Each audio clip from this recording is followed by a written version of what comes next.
sa ni sa ri ma ga ma re ga ma pa ma ga re sa da da pa.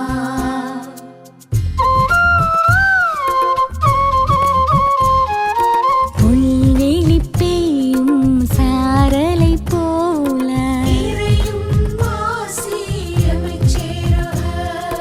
நீலம் குளிர் செய்யும் வான்மழை போல வான்வெளி உலவும் சூரியன் நிலவாய் தானென நினையா படைப்பும் நிலமாய் ஆசியும் அமைதியும் அகம் சேரவே இயேசு கிறிஸ்துவின் மனநிலை வேண்டும். ஆசியும் அமைதியும் அகம் சேரவே இயேசு கிறிஸ்துவின் மனநிலை வேண்டும்.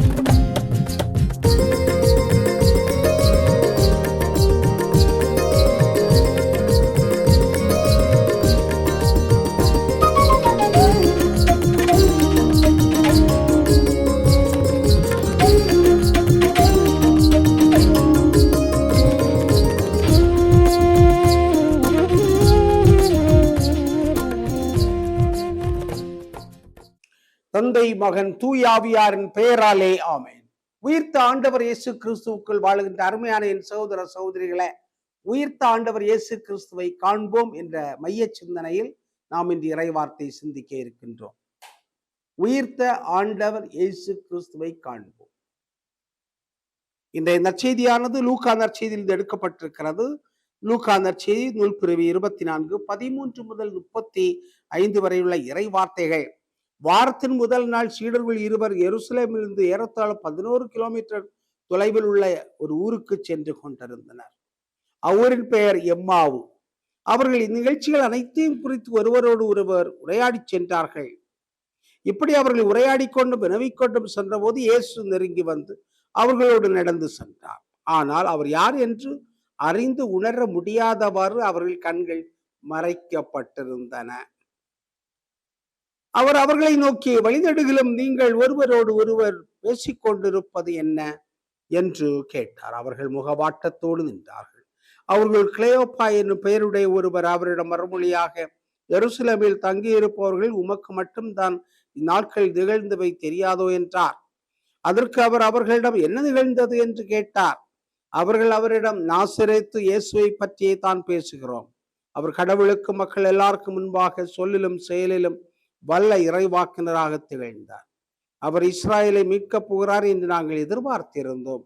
ஆனால் தலைமை குருக்களும் ஆட்சியாளர்களும் அவருக்கு மரண தண்டனை விதித்து சிலுவையில் அறைந்தார்கள்.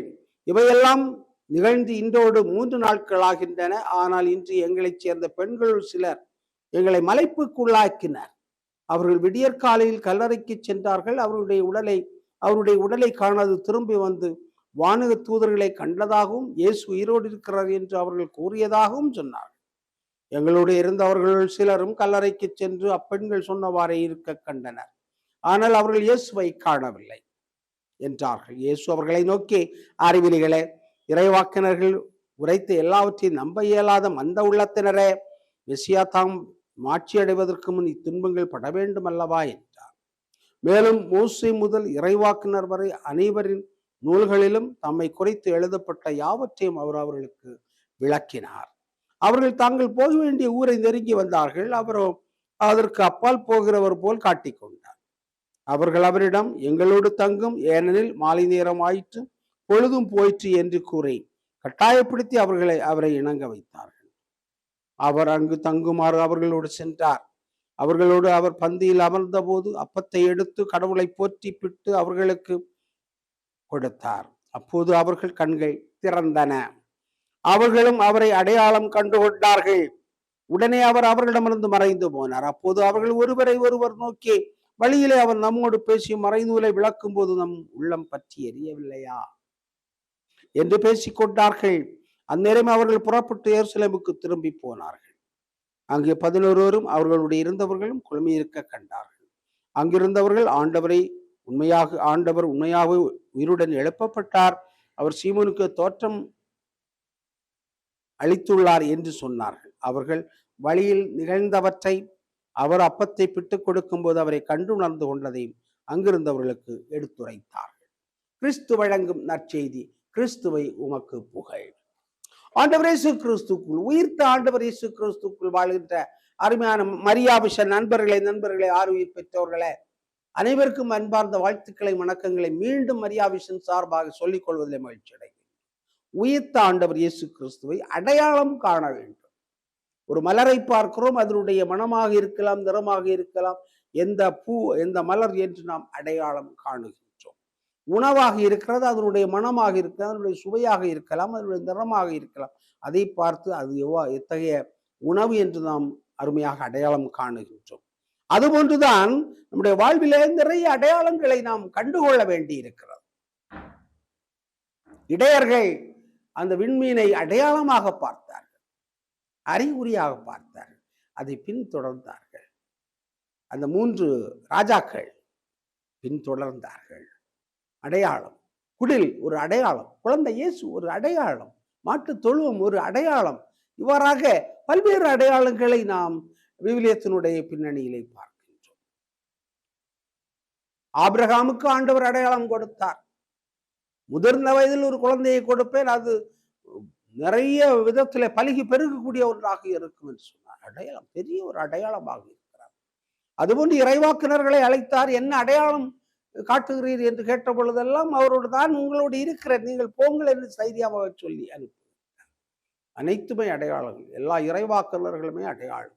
ஆண்டவர் இயேசு கிறிஸ்து மிகச்சிறந்த ஒரு அடையாளமாக இருக்கின்றார். ஆண்டவர் இயேசு குழந்தையாக, சிறுவனாக, மாணவனாக, இளைஞனாக, எடுத்துரைப்பவராக, போதிப்பவராக, கண்டிக்கின்றவராக, எச்சரிக்கின்றவராக, புதுமைகள் செய்கின்றவராக, மலையிலே அமர்ந்து கொண்டு போதிக்கின்றவராக, கடற்கரையில இருந்து கொண்டு போதிக்கின்றவராக, போதனை எடுத்துச் செல்வதற்கு அழைக்கின்றவராக, பலதரப்பட்ட விதத்தில் தன்னுடைய வாழ்க்கை முழுவதுமே ஒரு அடையாளமாக மாற்றியிருக்கிறார்.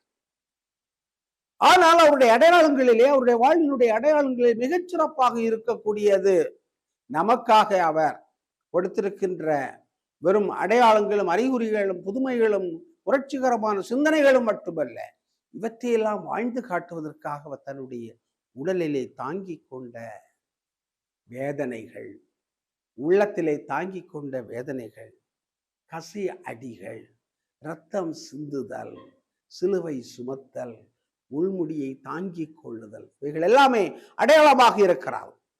ஆனால் உன்னதமான அடையாளங்களுக்கு உன்னதமான அடையாளமாக இருப்பது தோல்விற்று விட்டோம் என்று மனம் சோர்ந்திருக்கின்ற அந்த சீடர்களுக்கு உயிருடன் வந்து காட்சி கொடுத்தது. உயிருடன் வந்து காட்சி கொடுத்தது. சோர்ந்திருந்த சீடர்களுடைய உள்ளங்களுக்கு உயிரோட்டம் கொடுத்தது, வலு கொடுத்தது, நம்பிக்கை கொடுத்தது. அந்த அறையில வந்து அவர்களோடு அப்பத்தை பிட்டுக் கொண்டிருக்கையில் அவருடைய கண்களை திறந்தது.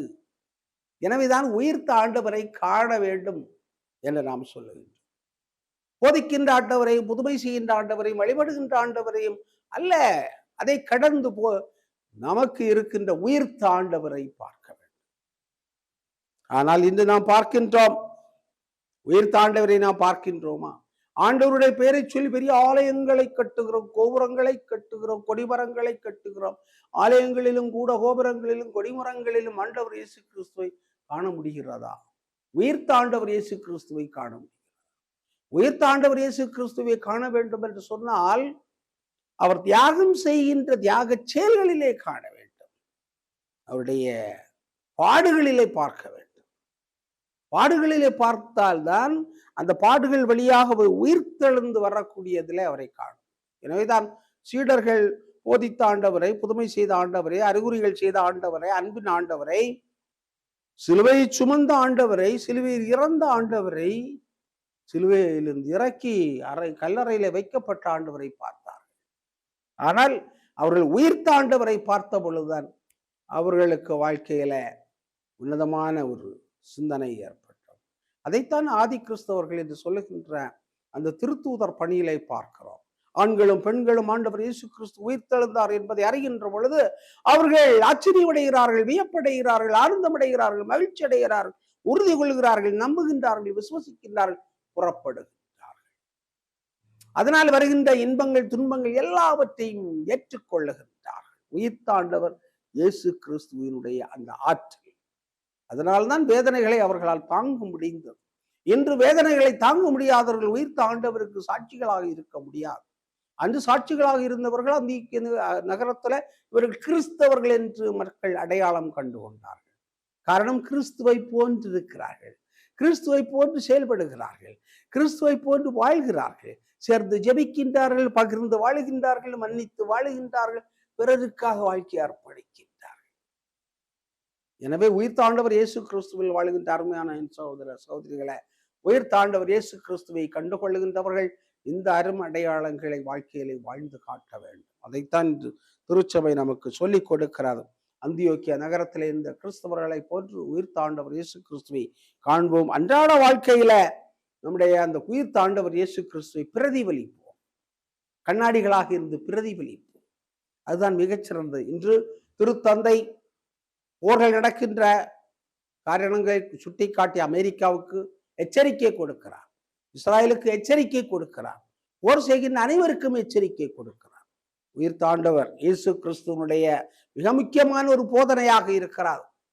உலகம் உற்று நோக்கி இருக்கிறது. திருத்தந்தை இப்படி சொன்னவுடன் அதற்காக இணைந்து குரல் கொடுக்கிறார்கள், இணைந்து ஜெபிக்கின்றார்கள், உடன் இருக்கின்ற தோழமை உணர்வை சொல்லுகிறார்கள். இவைகள் எல்லாம் உயிர்த்தாண்டவர் இயேசு கிறிஸ்துவனுடைய செயல்பாடுகளாக இருக்கின்றன. அதுபோன்று நம்முடைய நாட்டிலே தேர்தல் நடக்க இருக்கிறது, பல்வேறு கட்சிகள் இருக்கின்றன. உயிர்த்தாண்டவர் இயேசு கிறிஸ்துவனுடைய அந்த உணர்வுகளை பிரதிபலிக்கின்றவர்கள் மதச்சார்பற்ற அணிகளோடு தான் அணிதிரள வேண்டும்.